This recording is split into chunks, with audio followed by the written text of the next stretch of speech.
아버지, 가게 파셔도 남는 거 하나도 없으실 거예요? 대출금 갚고 나면 손에 쥘 것도 없잖아요. 그럼 우리가 가게를 팔고 그냥 놀고 먹으려는 사람처럼 보이냐? 솔직히 말씀드리면 그런 생각이 들기도 해요.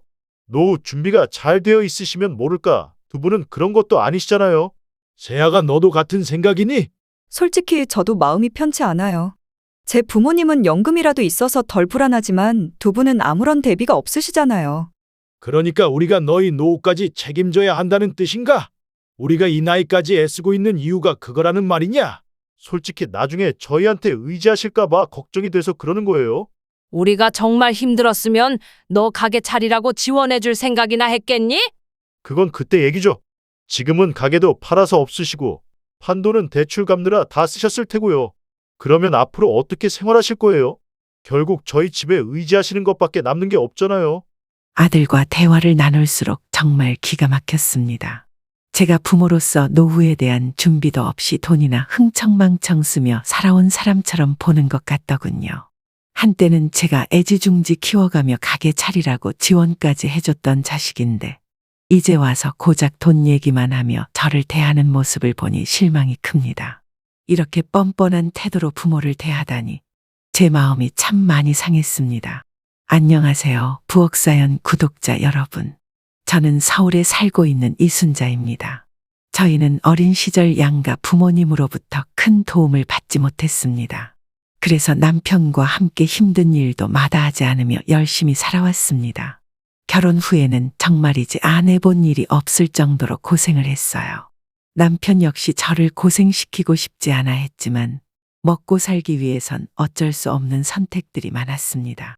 식당을 운영해 본 적도 있고 노래방이나 동네의 작은 술집도 열어본 적이 있습니다. 두 사람이 함께 노력했지만 이상하게도 어떤 일도 5년 이상 자리 잡지 못하더군요. 그렇게 고생하던 중에 아들 영규가 태어났는데 가게마다 남는 건 빚뿐이었습니다. 저희 부부는 그럼에도 불구하고 아들만큼은 평범하게 키우고 싶었습니다. 다른 아이들처럼 아무 걱정 없이 지내게 해주고 싶었지만 그마저도 쉽지 않았습니다. 누구보다도 평범한 삶을 원했지만 그 평범함조차도 우리 부부에게는 사치처럼 느껴졌어요.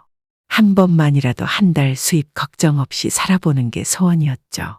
그렇게 힘든 시간을 보내던 중 영규가 고등학생이 되었을 무렵 우리에게 뜻밖의 기회가 찾아왔습니다. 동네에서 오래된 보일러 설치 가게가 매물로 나왔다는 소식을 들은 거예요. 저는 남편 영진 씨를 설득했습니다. 가진 재산을 모두 모아 이 보일러 설치 가게를 인수해보자고 이번에야말로 자리를 잡을 수 있을 거라고 마음을 다잡았습니다. 여보, 먹고 살 길이 점점 막막해지잖아요. 이번에 기회라 생각하고 한번 도전해봐요. 이번만큼은 정말 마지막이다 생각하고요. 그래, 이 나이에 이를 것도 더는 없지 않나? 망해도 어떻게든 살아갈 방법은 있겠지. 맞아요. 우리 이번엔 끝까지 가보는 거예요. 정말 안 되면 그때 가서 다른 일이라도 찾아보면 되죠. 좋아, 그럼 이번엔 죽기 살기로 붙어보자. 후회는 없게. 처음 시작할 때는 몸 쓰는 일이니 좀 힘들 것 같다는 생각도 들었지만 요즘처럼 보일러가 튼튼하게 오래가는 시대가 아니었기에 고장이 잦았고 덕분에 단골 손님이 많았습니다. 특히 남편이 기계를 다루는 능력이 탁월해서 처음 맡은 일도 금방 해결해 주곤 했어요. 빠르고 확실한 수리로 입소문이 퍼지면서 우리 가게는 점차 바빠지기 시작했습니다.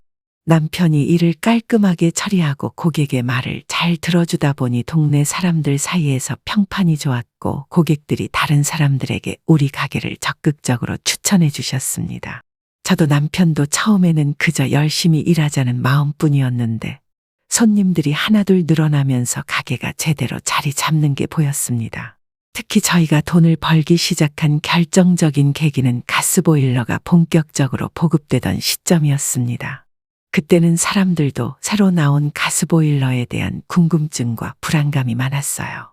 설치 후에도 자주 고장나거나 사용법을 몰라 어려워하는 분들이 많았죠. 다행히 남편이 기계를 잘 다루는 덕분에 가스보일러 수리에 있어선 동네에서 소문난 전문가가 되었고 저희 가게는 크게 바빠졌습니다. 이때부터 정말 돈을 제법 벌기 시작했습니다. 새 보일러 설치와 수리 요청이 끊임없이 들어오고 고맙다며 단골이 된 손님들도 늘어났죠. 남편은 보일러가 어떻게 작동하는지 차근차근 설명해주며 고객들의 불안감을 덜어주었고 그런 세심한 서비스 덕분에 입소문은 더욱 퍼졌습니다. 사장님, 저희 아파트 단지에서 보일러 관리 계약을 맺고 싶은데요. 단체로 유지 보수 서비스를 받을 수 있을지요? 아파트 단지라면 규모가 꽤 되겠네요. 보일러가 몇 대나 있으신가요? 단지 전체에 보일러가 들어가니 800대 정도 됩니다. 매달 정기적으로 점검과 관리가 필요하고요. 서비스에 문제만 없으면 계속해서 장기적으로 함께하고 싶습니다. 그렇다면 충분히 가능한 일입니다. 단지 입주민분들이 사용하시기에 불편 없도록 신경 쓰겠습니다. 그럼 고정적으로 거래하는 만큼 비용 면에서도 조정이 가능할지 알아봐 주시면 좋겠습니다. 네, 견적은 검토해서 안내드리겠습니다. 필요하시면 보일러 공급업체와도 상의해서 준비해 놓겠습니다. 처음으로 안정적인 일거리가 생기자 저와 남편은 이제 정말 가게가 자리 잡았다는 느낌이 들기 시작했습니다. 아파트 단지와의 단체 계약 덕분에 매달 일정한 수입이 보장되었고 덕분에 마음의 여유도 생겼어요. 점점 일이 많아지면서 저희는 새로운 직원 2명을 고용하게 되었습니다. 저와 남편이 일손이 부족해 바쁘게 뛰어다니던 시절을 생각하면 정말 큰 변화였죠. 삶이 이렇게 나아지니 저는 제일 먼저 아들 영규의 어린 시절이 떠올랐습니다. 그 시절엔 사정이 어려워서 영규에게 제대로 해준 게 없었거든요. 한 명뿐인 아들이었는데 형편이 안 돼서 풍족하게 해주지 못한 게 늘 마음에 남아 차마 미안하다는 말도 입 밖에 내지 못했습니다.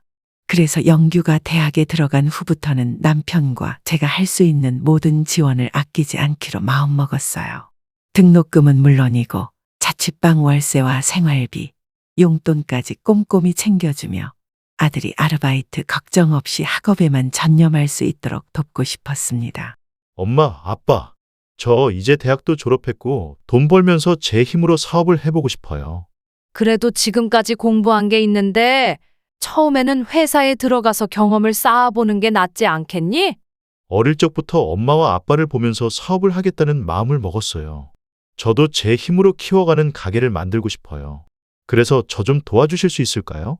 그래, 아들이 처음으로 우리한테 부탁하는데 부모로서 들어줘야지.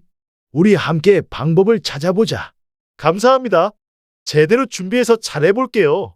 아들이 사업을 해보고 싶다고 했을 때 남편과 저는 어떻게 도와줄 수 있을지 고민이 깊었습니다. 세금 문제도 있고 법적으로 정리해야 할 부분도 많다는 걸 알게 되니 쉽게 지원해 줄 수 없는 상황이더군요. 젊을 때부터 힘든 일로 생계를 이어오느라 그동안은 이런 걸 미리 준비할 여유조차 없었으니까요. 결국 남편과 상의한 끝에 변호사 사무실을 찾아가 차용증을 작성하고 2억 원을 빌려주기로 했습니다. 아들에게 큰 도움이 되길 바라는 마음이었죠. 그 후 얼마 지나지 않아 영규가 학원을 다니며 커피를 배우고 곧장 카페를 차려 꾸려가는 모습을 보니 참 대견했습니다. 경영학을 전공한 덕인지 걱정하던 일들도 척척 해결해 나가더군요. 그렇게 카페가 자리를 잡아가면서 남편과 저는 아들이 이제 스스로 자기 삶을 만들어가고 있다는 걸 느끼며 마음이 놓였습니다. 그러던 어느 날 아들이 좋은 사람을 만났다고 결혼 이야기를 꺼냈어요. 아들은 결혼 후에도 아내가 베이킹을 배워 함께 카페를 운영하고 싶다는 이야기를 하며 그 아가씨와의 미래를 계획하고 있더군요. 두 사람의 생각이 잘 맞는 걸 보니 저도 덩달아 마음이 편해졌습니다. 저와 남편도 서로에게 의지하며 힘든 시절을 견뎌냈으니 그 마음을 누구보다 잘 알 수 있었죠. 더욱이 아들은 이미 사업 자금으로 큰 도움을 받은 만큼 결혼 후에는 자기 힘으로 가정을 꾸리겠다고 결심한 모습이었습니다. 좋은 인연을 만나 한층 더 어른이 된 것 같아 흐뭇하기 그지없었죠. 부모님께서 저를 믿어주셔서 감사해요. 믿어주고 말고 할 게 뭐 있겠냐. 너희 둘이 목표도 확실하고 서로 잘 맞는 것 같아서 마음이 편하다. 엄마는 새며느리가 정말 마음에 든다. 욕심도 있고 열심히 사는 모습이 참 보기 좋더라. 욕심 많은 게 좋은 건가요? 안 좋은 줄 알았는데요. 그럼 욕심이 있어야 뭐든지 열심히 하고 자기 삶도 잘 챙기는 법이야. 가족을 위해서 더 노력할 수 있는 힘도 되고 말이야. 맞아. 내 엄마가 그때 철물점 인수하자고 결단을 내린 덕분에 우리도 지금까지 잘 내올 수 있었던 거다. 그렇네요. 저도 사실 지혜가 옆에 있어서 카페 운영이 훨씬 든든할 것 같아요. 그래, 너희 둘이 행복하게 잘 살면 그걸로 부모는 만족이다. 결혼하면 우리한테 너무 얽매이지 말고 너희만의 가정을 잘 꾸려가면 돼. 부모님께서 저를 키워주시고 이렇게까지 지원해주신 은혜 늘 마음에 새기고 살겠습니다. 아들의 말을 들으니 마음이 참 뿌듯했습니다. 어느새 어엿한 어른이 된 아들이 좋은 사람을 만나 장가를 가겠다고 하니 이보다 더 좋은 일이 또 있을까요? 장사도 여전히 잘 되고 있고 이렇게까지 자리를 잡았으니 정말 감사한 마음이 큽니다. 그런데 요즘 들어 저희 부부는 보일러 가게를 꾸려가는 일이 점점 버겁게 느껴지기 시작했습니다. 이렇게 몸이 힘든 일을 10년이나 운영하다 보니 이제는 더 젊고 활기찬 사람에게 넘겨야 하지 않을까 싶더군요. 아들에게 물려주기에는 우리가 들인 자금을 다 회수하지 못한 상태라 마음이 편치 않았습니다. 남아있는 대출금까지 생각하면 차라리 제3자 시공업체에 넘기는 게 더 현명한 선택일지도 모르겠다는 생각이 들었습니다. 그래서 저희 가게를 인수할 만한 업체가 있는지 수소문을 시작했습니다. 저희처럼 고정 계약이 많아 안정적인 매출을 내는 사업체라면 꽤 매력적일 거라는 기대가 있었죠. 주변에 아는 시공업자들에게도 이야기를 돌려보았습니다. 하지만 생각보다 상황은 쉽지 않았습니다.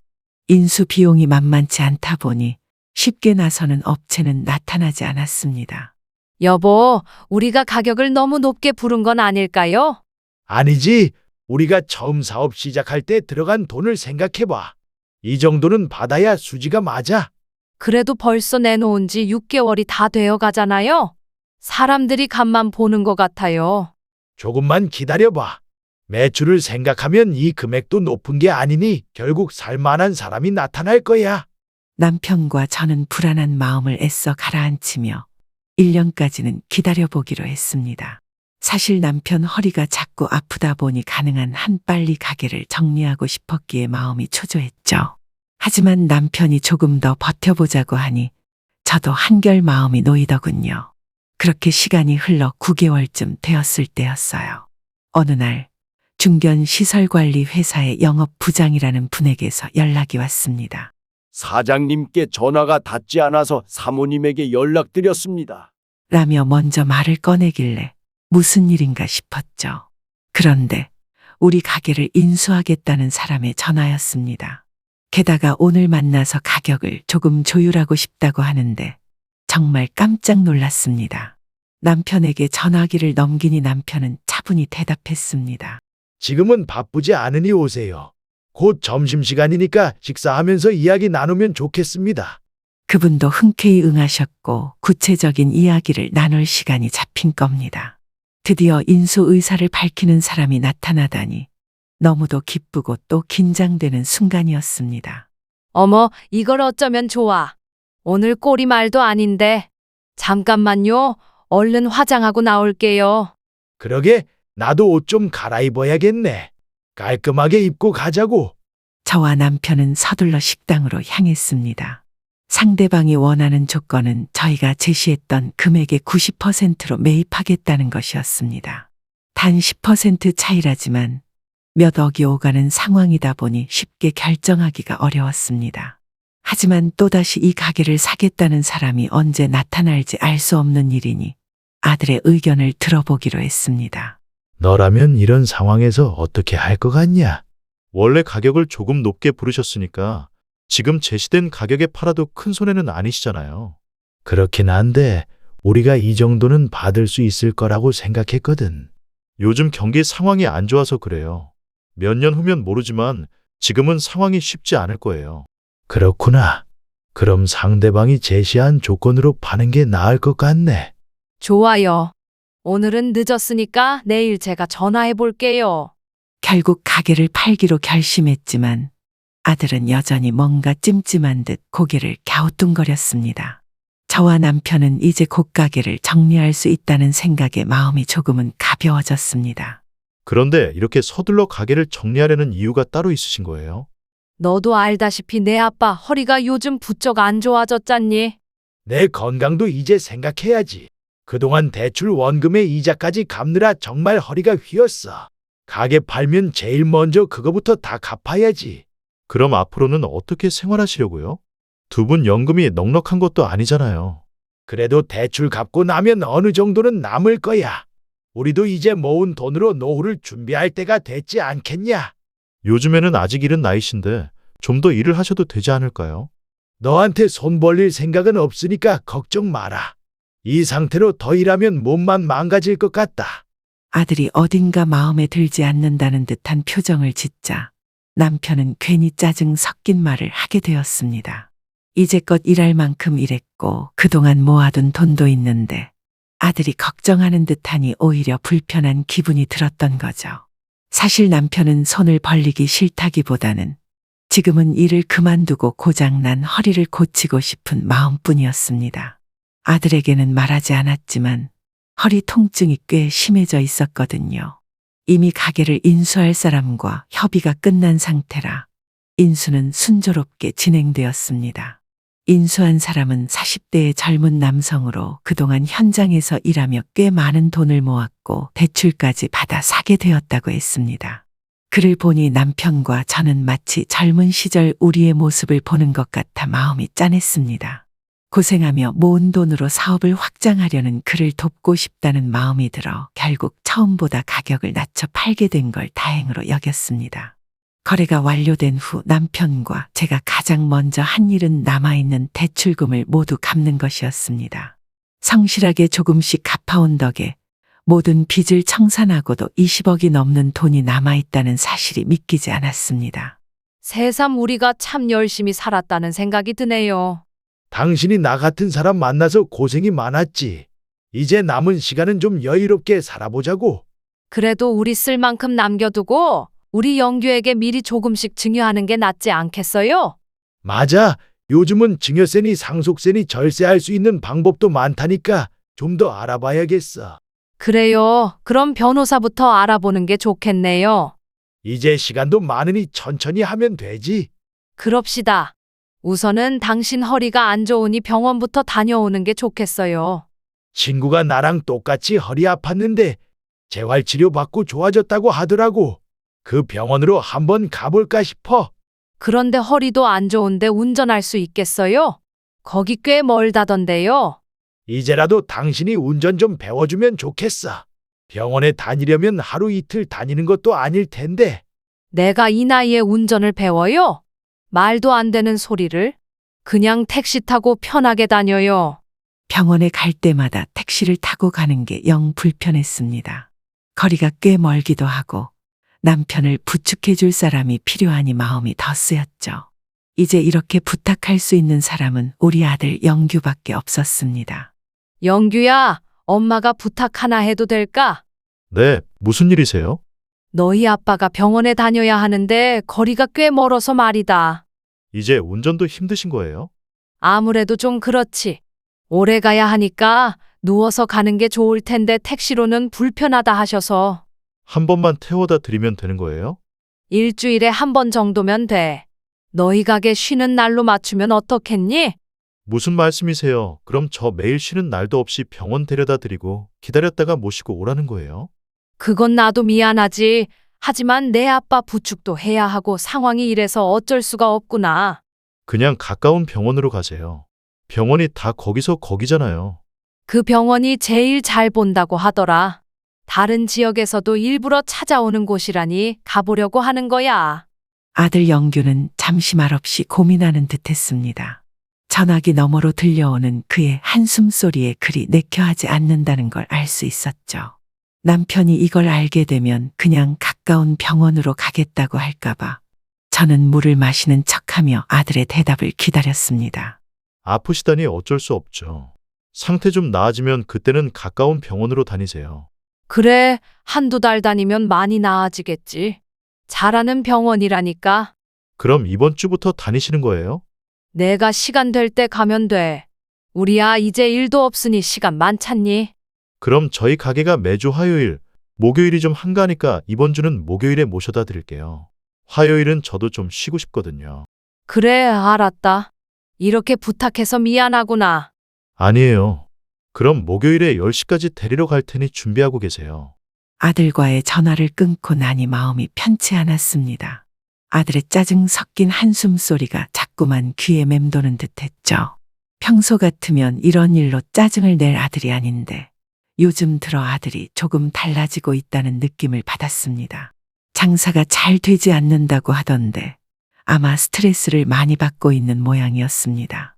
이럴 때 부모로서 이런 부탁을 하는 게 달갑지 않을 수도 있겠다는 생각에 마음이 무거웠습니다. 그렇지만 곧 사업장을 판 돈으로 아들에게도 도움이 되어줄 수 있을 거라고 생각하며 마음을 다잡았습니다. 지금은 무엇보다도 남편의 허리를 빨리 치료하는 게 우선이니까요. 엄마, 왜 안 나와 계세요? 내 아빠가 나오다가 또 허리를 삐끗하셔서 한 걸음 떼는 것도 힘들어 하신다. 저 계속 기다리고 있었는데 미리 말씀 좀 해주시지 그러셨어요. 내려가고 있으니 조금만 기다려라. 시간에 맞춰 서두르다 남편이 또 허리를 삐끗해 겨우 부축하며 1층으로 내려왔습니다. 아들은 차에서 내리지도 않은 채 잔뜩 화가 난 얼굴로 우리를 기다리고 있었습니다. 남편을 뒷자리에 태우고 조수석에 올라타니 아들의 눈치가 보이기 시작했습니다. 영규가 차분히 말을 했지만 그 말 속에 짜증이 담겨 있는 게 느껴졌습니다. 우리가 많이 늦었니? 정신이 없어서 휴대폰도 확인 못했네. 5분 늦으셨어요. 저도 병원 다녀오고 나서 바로 가게에 나가야 하니까 다음엔 시간 좀 지켜주세요. 미안하다, 영규야. 일부러 늦게 나온 건 절대 아니었어. 성난 표정으로 운전하는 아들을 잠자코 달래며 저는 창밖을 바라보았습니다. 아들과 무거운 침묵 속에서 함께 있으려니 마음이 답답해졌기 때문이었죠. 남편은 허리 통증이 심한지 뒷좌석에 누워 끙끙 앓으며 이마에 손을 짚고 있었습니다. 그렇게 세 사람은 아무 말 없이 1시간을 달려 병원에 도착했습니다. 영규야, 아빠 좀 부축해주고 있어라. 엄마가 접수하고 올게. 저도 주차해야 하니까 엄마가 해주세요. 알겠다. 그럼 병원 출입구 가까운 데서 우리 먼저 내려줘. 안 그래도 그러려고 했어요. 굳이 그렇게 말씀 안 하셔도 돼요. 아들의 무심한 말투에 짜증이 묻어 있었습니다. 그런 아들이 야속했지만 허리 통증으로 고생하는 남편 앞에서 제 속상한 마음을 내비칠 수는 없었죠. 조심스럽게 차에서 내려 남편을 부축해 병원 안으로 들어가 접수하고 진료를 받았습니다. 연세가 있으셔서 당장 큰 수술을 하긴 어렵고 신경차단술을 받아보시는 게 어떨까 합니다. 그것도 수술 아닌가요? 선생님? 수술과는 다릅니다. 입원도 필요 없고 10분 이내 시술로 허리 통증이 많이 좋아지실 겁니다. 그렇다면 당장 해야죠. 상태가 많이 심각한 건가요? 심하신 편이죠. 그동안 고생을 많이 하셨나 봅니다. 우선 신경차단술로 경과를 지켜보시고 이후에 수술을 결정해도 늦지 않습니다. 아이고, 감사합니다. 그럼 당장 시술 받을 수 있나요? 오늘은 어렵고 다음 주에 초음파를 찍고 상태를 정확히 확인해 보는 게 좋겠습니다. 당일 받을 수 있다고 해서 왔는데 안 되나요? 다음 주 월요일에 예약을 잡아드리겠습니다. 생활에 불편함이 많으실 테니 가능한 가장 빠른 스케줄로 잡겠습니다. 네, 잘 부탁드리겠습니다. 선생님, 지금 너무 아파서 그런데 약이라도 좀 받을 수 있을까요? 오늘 주사를 맞고 진통제도 처방해 드리겠습니다. 남편과 함께 치료도 받고 약까지 받아 주차장으로 나와서 아들이 어디 있는지 찾아보았습니다. 주차를 마친 아들이 금방 이쪽으로 올 줄 알았는데 아무 소식이 없더군요. 남편을 혼자 두고 아들을 찾으러 갈 수도 없어서 결국 전화를 걸었습니다. 영규야, 우리 진료 끝났어. 어디 있니? 하고 묻자 아들은 짧게 대답하고는 전화를 끊어버렸습니다. 몇 분 후에야 병원 출입구 쪽으로 차를 몰고 오는 게 보였죠. 차에 올라타면서 아들의 얼굴을 보니 표정이 영 안 좋아 보였습니다. 왜 이렇게 표정이 안 좋니? 가게에 무슨 일 있니? 아들은 한숨을 쉬며 대답했습니다. 저 없이 집사람 혼자 일하고 있으니까 불안하죠? 갑자기 손님들이 몰릴 수도 있고요. 다음 주 월요일에 신경차단술 받기로 했어. 입원할 필요는 없다더라. 월요일이요. 그럼 또 모셔다 드려야 하는 건가요? 아들의 신경질적인 물음에 차마 그래야 한다고 대답할 수가 없었습니다. 또다시 부탁하면 아들이 얼마나 성질을 낼지 뻔히 보였기 때문이죠. 게다가 왕복에 1시간 반 이상 걸리는 길을 이런 숨막히는 분위기 속에서 다시 오가고 싶지도 않았습니다. 그때는 우리가 알아서 갈게. 어떻게 가시려고요? 그건 우리가 알아서 한다. 너도 가게 일 바쁘다며 앞으로는 신경 쓰지 마라. 제가 짜증내서 그러신 거예요? 죄송해요. 저도 요즘 상황이 안 좋아서. 그럴 수도 있지. 어떻게 매번 너한테만 다 부탁할 수 있겠니? 아들은 제 냉랭해진 태도를 느꼈는지 뒤늦게 사과했지만 마음이 쉽게 풀리지는 않았습니다. 이렇게 부탁하는 게 아들에게 부담이 될 걸 알면서도 서운한 마음은 쉽게 가라앉지 않더군요. 그런 제 마음을 읽었는지 영규는 화제를 돌리며 분위기를 풀어보려 했습니다. 수술은 비용이 얼마나 드는 거예요? 글쎄, 들으니 15만 원 정도 든다고 하더라. 생각보다 비용이 꽤 나오네요. 한 번만 받으면 되는 거죠? 수술이 아니라 주사라서 적어도 2-3번은 맞아야 한다더라. 그런 건 보험으로 처리되는지 알아보셨어요? 잘은 모르겠지만 보험을 몇 개 들어놨으니 뭐 하나는 나오겠지. 에휴, 돈 아깝게 치료받기 전에 그런 건 좀 알아보시지.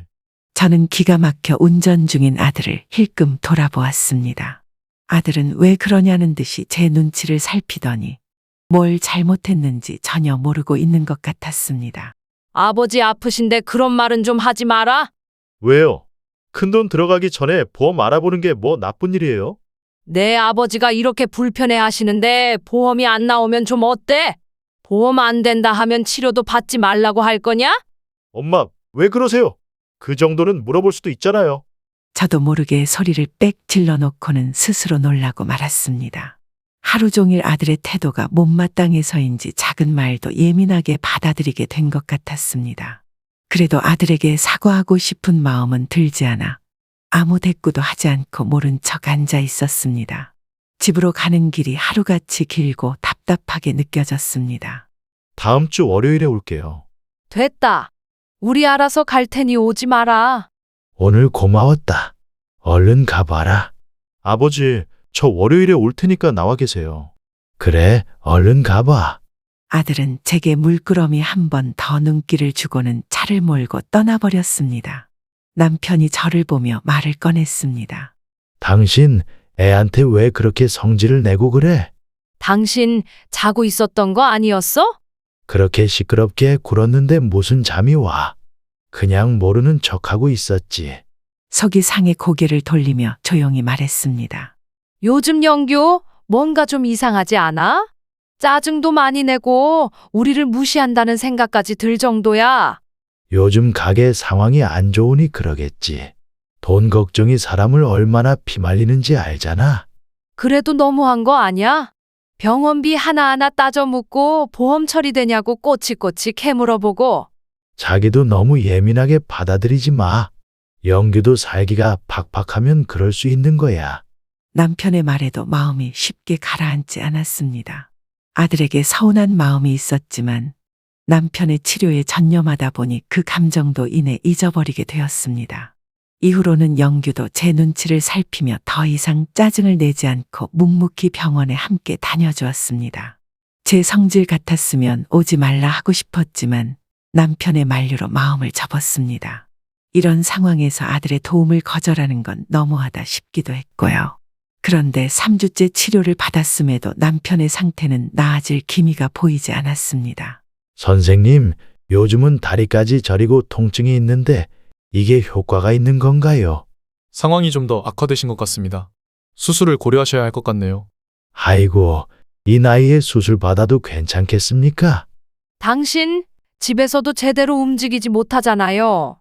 그냥 선생님 말씀대로 하자고. 요즘은 미세 현미경으로 수술해서 절개도 적고 회복도 빠릅니다. 너무 걱정하지 마시고 우선 입원하시고 수술 일정부터 잡아보죠.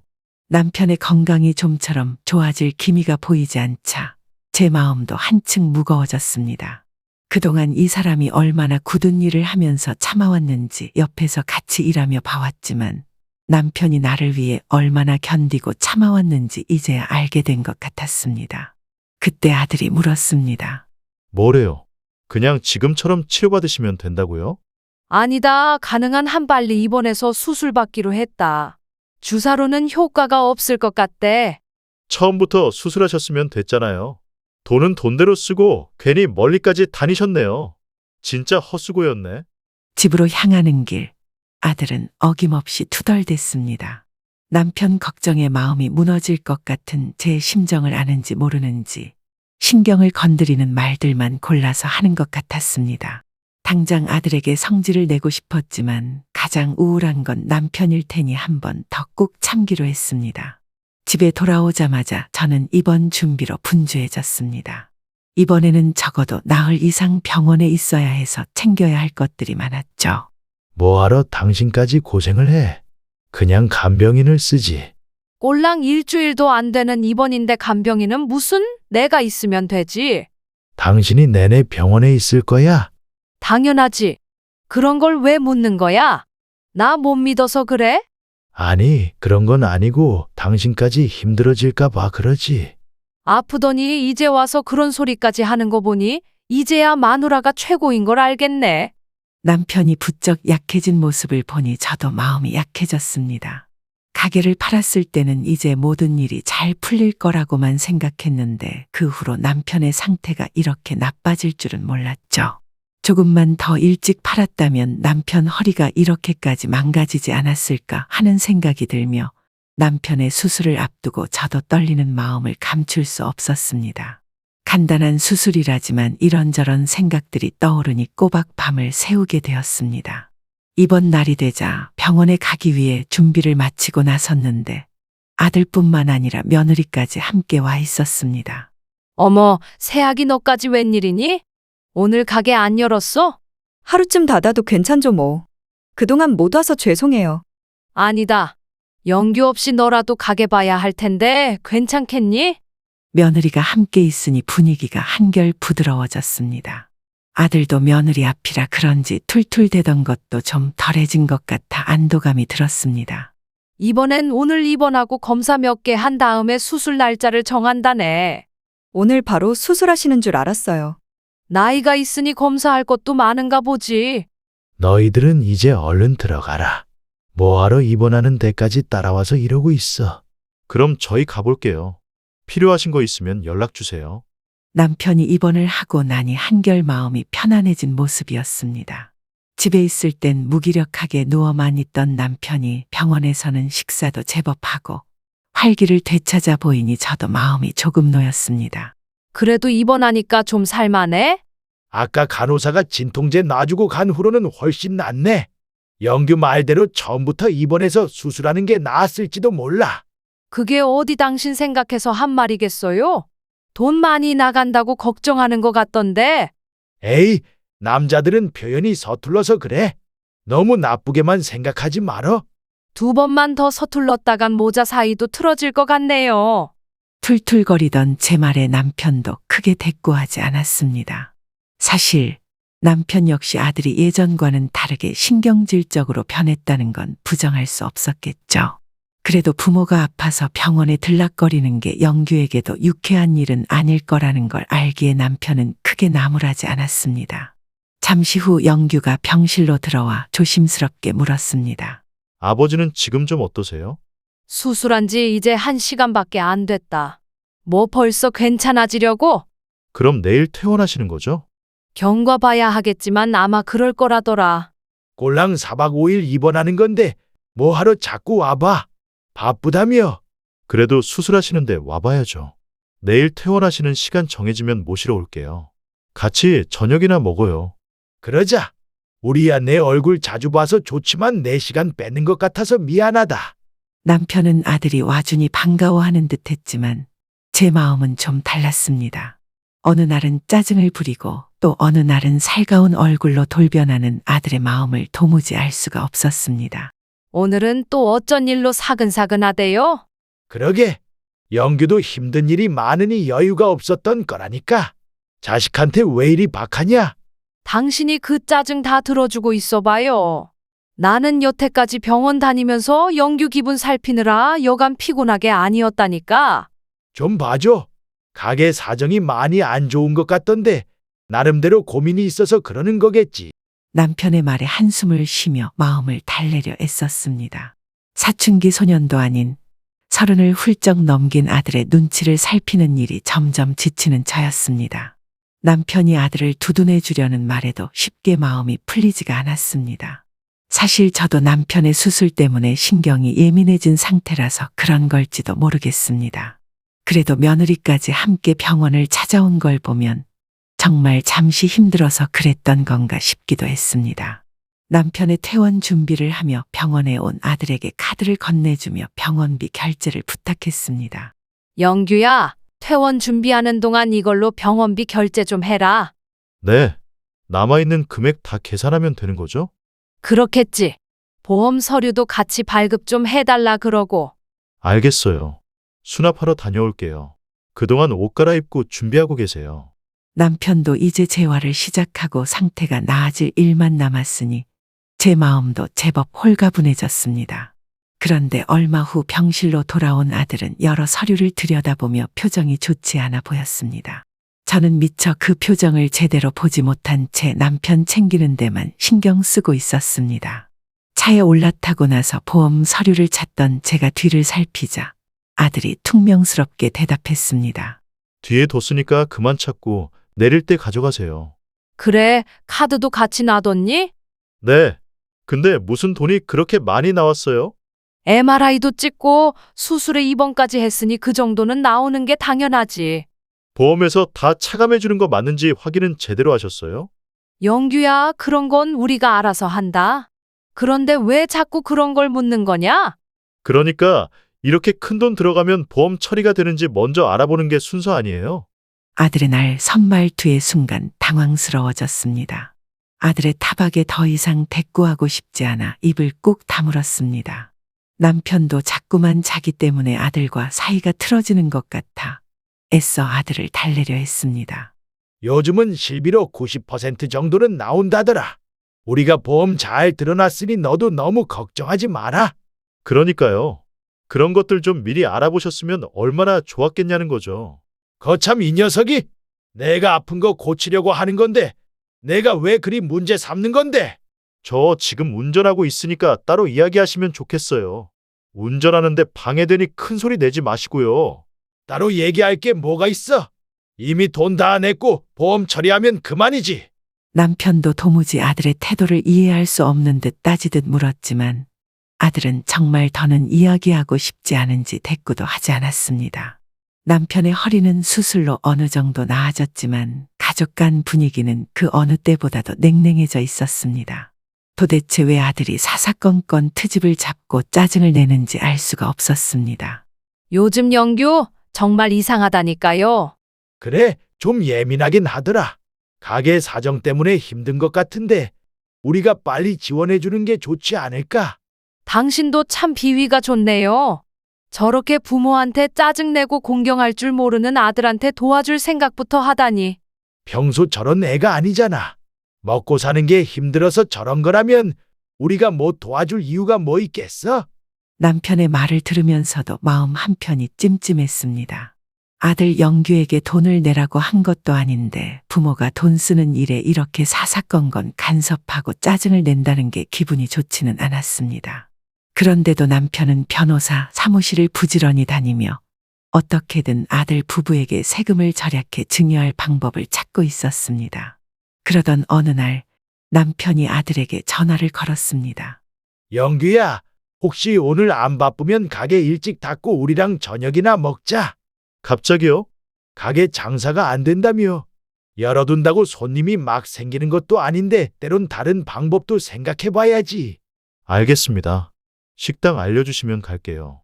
남편과 저는 가진 재산의 절반을 아들에게 물려줄 방법을 찾은 후 저녁 식사를 핑계로 아들 내외를 불러냈습니다. 원래는 손주들이 태어난 후에나 줄 계획이었던 돈이었지만 가게 사정이 좋지 않아서 영규가 예민해진 것 같아 조금이라도 도움을 주고 싶었거든요. 잠시 후 며느리와 함께 아들이 식당으로 들어왔습니다. 어머님, 아버님 저희 왔어요.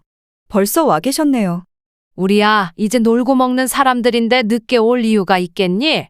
오랜만에 아들 내외와 한 식탁에 둘러앉아 식사를 하게 되었지만 영규는 비싼 소고기를 앞에 두고도 얼굴이 밝지 않았습니다. 왜 이렇게 못 먹니? 요즘 많이 힘들어? 요즘 이 사람이 고민이 많아서 그래요. 입맛도 없고요. 뭐가 그렇게 고민이야? 가게 장사가 많이 안 돼서 그러니? 그런 것도 있고 아버님도 아프셨던 게 신경 쓰였던 것 같아요. 그거 걱정이 돼서요. 며느리가 남편을 걱정했다는 뜻밖의 대답을 내놓자 영규가 안 그런 척해도 우리를 신경 썼던 걸까 싶어 내 마음도 조금 누그러졌습니다. 이제 수술했으니 더 걱정할 거 없어. 요즘 얼마나 잘 돌아다니시는데? 수술하셨다고 바로 무리하지 마세요. 그러다 재발하시면 어떡하려고요? 재발하면 다시 수술하면 되지. 이 정도는 무리 아니라고 했으니 너무 염려 마라. 툭하면 수술해요? 돈이 얼마인데 그런 걸 아무렇지도 않게 쓰시냐고요. 아무래도 아들은 이번에도 수술비 얘기를 하는 것 같았습니다. 그제야 영규가 우리가 쓴 수술비를 아까워하고 있다는 걸 알아차리게 되었습니다. 너 설마 아빠 수술비 쓰신 게 아까워서 이러는 거냐? 당신 지금 무슨 말 하는 거야? 아니, 저번부터 보험 처리가 됐냐? 무슨 돈을 그렇게 쓰냐? 말하는 게 딱 그거 아니야?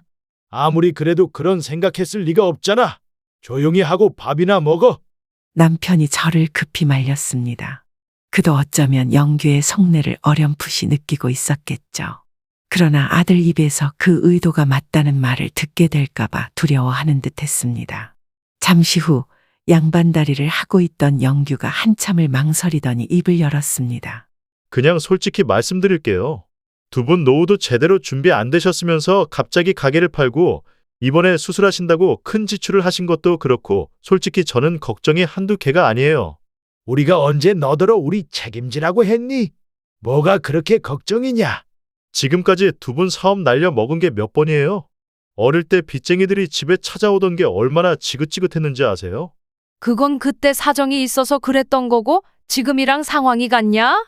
우리가 얼마나 열심히 보일러 고쳐서 너를 어떻게 키웠는데? 그건 두 분 기준에서 중요했겠죠. 제가 두 분이랑 같은 처지인가요? 저는 사업 관련해서 공부도 했고 빚 없이 시작했잖아요. 그런데 엄마 아빠는 아무것도 모르시면서 대책 없이 그때 대출 끼고 사업 확장하셨잖아요. 아들의 말을 듣고 남편과 저는 어디서부터 설명을 해야 할지 막막해져 말이 쉽게 나오지 않았습니다. 옛날에 있던 빚은 이미 다 청산한 지 오래고 가게를 열면서 받았던 대출도 장사하면서 제일 먼저 갚아온 일인데 영규는 우리가 그 빚을 고스란히 떠안고 있다고 생각하는 모양이었습니다. 아들과 대화를 이어갈수록 저는 기가 막히고 속이 상했습니다. 영규가 우리를 노후 대비도 안 된 채 돈이나 펑펑 쓰고 다니는 짐 덩어리로 보고 있는 건가 싶었습니다. 지원은 다 받아가 놓고도 이런 뻔뻔한 태도라니 실망스러움을 감출 수 없었습니다. 우리 그동안 사업하면서 대출 받았던 건 거의 다 갚아놨다. 가게 팔아서 남은 돈으로 대출 다 청산하고도 그만큼 손해 고스란히 남았어. 우리 말을 들은 영규는 갑자기 고개를 쳐들며 놀란 눈치였습니다.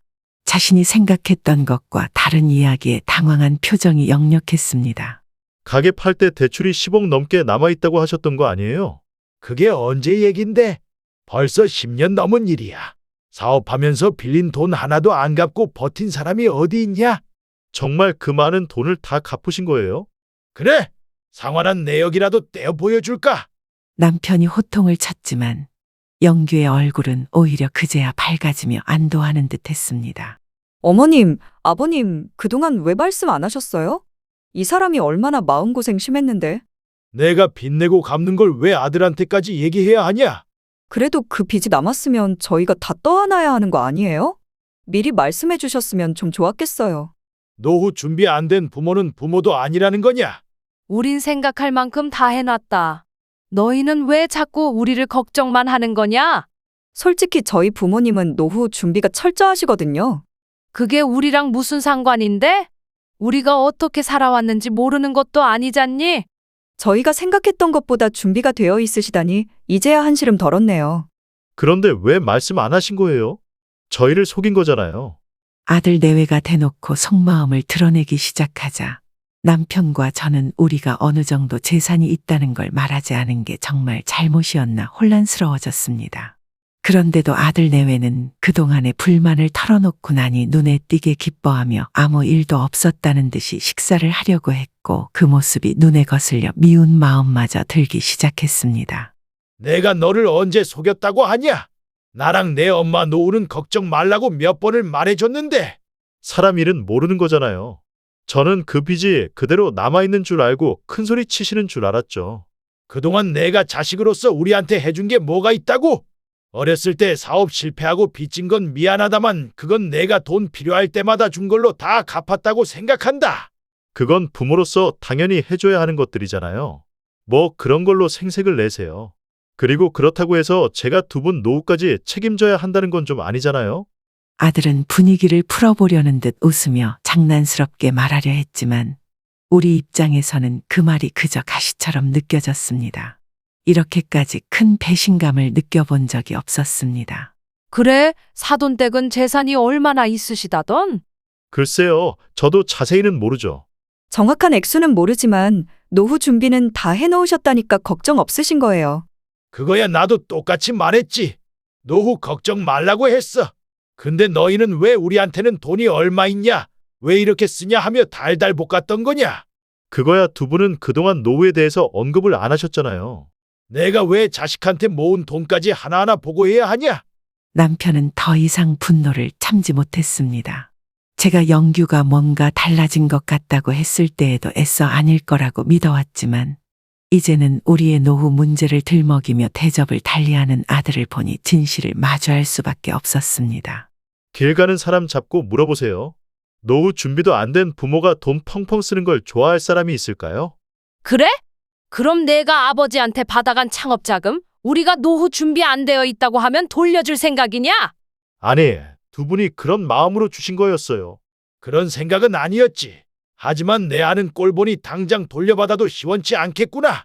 어머님, 아버님, 저희 입장도 좀 이해해 주세요. 두 분이 노후에 대해 정확히 말씀을 안 하셨으니 이런 고민은 당연한 거 아닌가요? 오히려 자식이 이렇게 신경 써주는 걸 고마워하셔야죠. 남편은 이제 며느리까지 우리를 탓하는 모습을 보며 더 참을 수 없어 자리에서 일어섰습니다. 노후 준비도 안 된 부모한테 사업자금 빌려가고 마치 모른 척할 생각이었던 아들은 없는 셈 치는 게 낫겠다. 앞으로 내가 빌려준 돈 꼬박꼬박 갚아라. 뭐라고요? 자식이라서 도움 주셨던 거잖아요. 내가 우릴 노후 준비 안 된 부모라며 태도를 달리했지. 그럼 우리도 이제는 그런 자식에게 뭐 하나 아깝지 않을 것 같구나. 진짜 치사해서 못 해먹겠네. 두 분 잘 먹고 잘 사세요. 거짓말로 속이면서 테스트하신 거예요.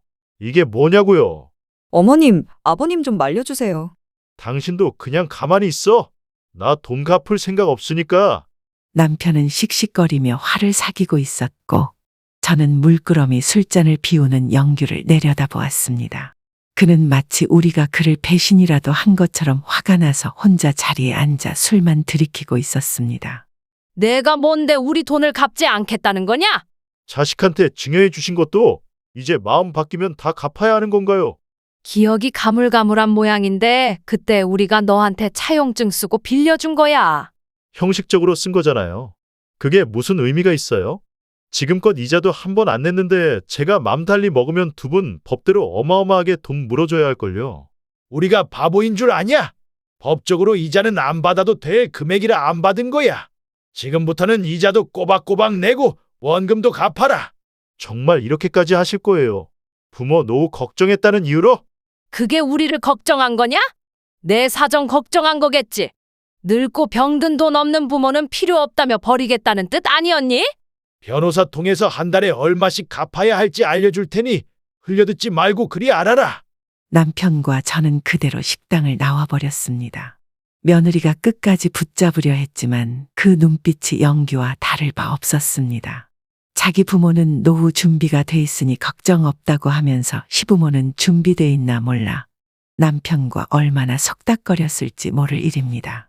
심지어 사돈댁은 자식에게 지원 하나 해준 것도 없이 노후 준비가 돼 있다고만 했을 뿐인데 그것만으로도 저희와 다른 대접을 받는다는 게 억울했습니다.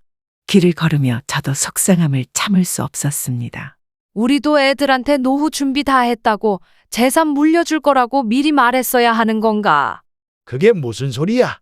지가 우리한테 손 벌려 2억 빌려가고 자잘하게 도움받은 것만 해도 우리가 그 정도 했으면 우리가 걱정 말라고 할 때 믿었어야지. 좋은 소식 전하려고 나왔는데 이게 대체 뭔 꼴이야? 차라리 잘한 거야. 우리가 가진 돈 다 알았으면 어떻게든 빼먹으려 했을 애들이야. 남편과 저는 집으로 돌아와 생각을 정리했습니다. 결국 아들 내외에게는 아무것도 지원하지 않겠다는 결심이 섰습니다. 남은 돈으로 여유롭게 생활하고 남으면 차라리 기부라도 해서 다 쓰고 가기로 마음먹었죠.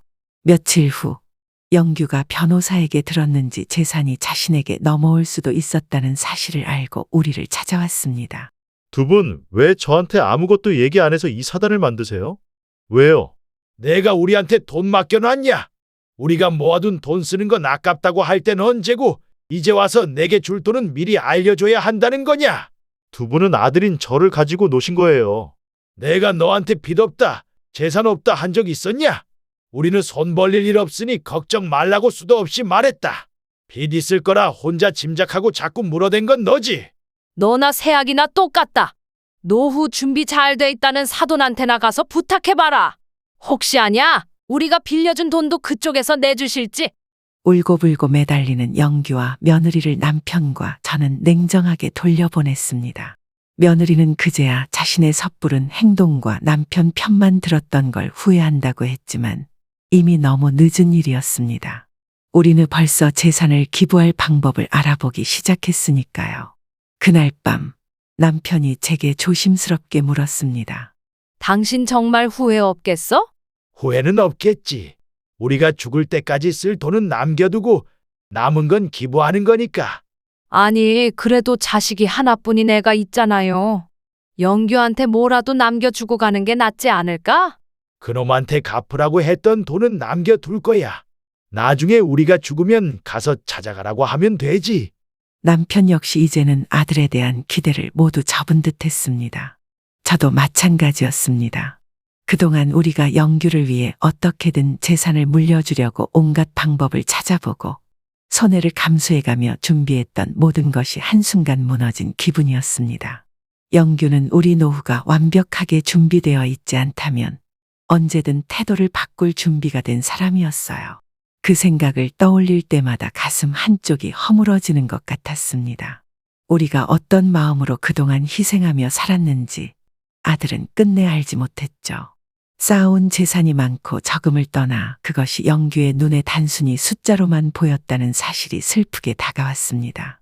단 한 번이라도 우리가 살았던 세월을 이해하려 했더라면 오늘 이 자리에서 이렇게까지 실망스러운 대화를 하지는 않았을 겁니다. 이제는 그 모든 기대를 내려놓기로 했습니다.